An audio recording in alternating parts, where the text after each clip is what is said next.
l'environnement, par rapport aux consommateurs et par rapport aux utilisateurs des produits phytosanitaires. Et je le fais toujours de façon, en acceptant un échange. On m'oppose des arguments du genre, par exemple, les producteurs en bio ils mettent du cuivre, c'est pas bien parce que le cuivre pollue. On m'oppose des arguments du genre, ah mais vous vous rendez compte, autour, les vignes ne sont pas en bio, donc du coup la bio n'existe pas. On m'oppose des arguments du genre, les bio ils utilisent des tracteurs et ça pollue.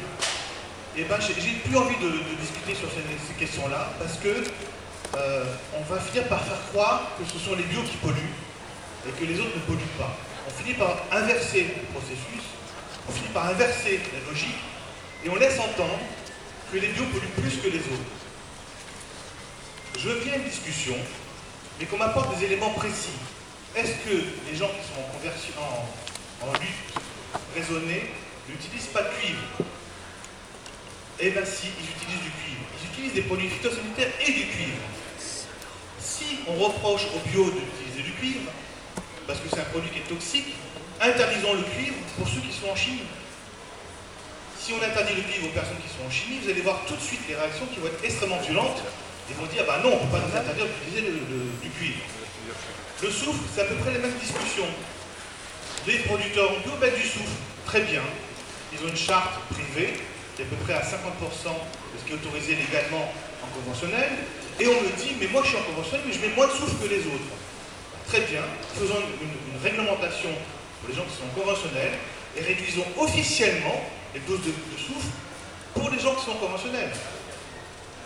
Je crois qu'au bout d'un moment, il faut arrêter de tourner autour du pot. Les produits chimiques de synthèse, 5 000 tonnes de matière active utilisées dans la vigne, qui sont dangereuses pour la santé. Pourquoi je dis qu'il faut arrêter de discuter et de parler de tout ça? Parce que la prochaine, dans 20 ans, on va se revoir tous ici, j'espère, et ce sera un concours de vignes sans OGM, j'espère qu'on va faire. Parce que dans 20 ans, il y aura des vignes avec des OGM. Et dans 20 ans, on se posera des questions de santé.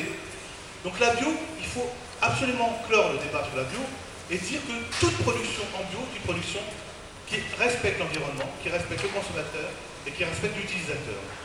Alors je sais que mon discours n'est pas très... je ne prends pas de forme, mais je crois que j'ai vraiment un ras-le-bol de ces discours qui sont toujours à inverser la problématique. Ce ne sont pas les bio qui polluent, ce sont les autres. Aujourd'hui, c'est le concours national des vins biologiques. Vous allez avoir l'occasion de déguster des très beaux vins. Et puis, je vais laisser la parole à Philippe et à Jean-Michel, puis à Christian de la concurrence et des fraudes. Bonne dégustation. Excusez-moi mon virulent, mais je crois qu'il faut avancer sur ces questions de façon très claire.